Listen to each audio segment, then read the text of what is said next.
balaay haddaba shacabka Somaliland waan salaamayaa madaxda Somaliland hey waad salaamantihiin calankan Somaliland waan salaamayaa calankan saddex midab leh tawxiidka lagu sharaxay xidigtu bartamaha ku taaleeyu tahay bidhaan casan ku dhigda hatay buu noo tilmaamayaa cadanku nabad waa hartay buu noogu taagan yahay akhtarku nimco iyo naruuru tilmaamayaa calanka Somaliland oo cirshiga kaluulo xaq baahan kugu yeelanayay maantana la xidigi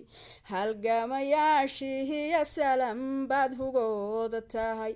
saqiir iyo kabiir baaday saabka kogo hayaan gebiba Somaliland way ku garabsadaan laguma cunaca hawriyo cadowga maciil bixe calanka Somaliland oo hamoodanin ciil goobiyo gurtiba hatay geedaan la jari karayn Afrika waad dhaaftay adduunka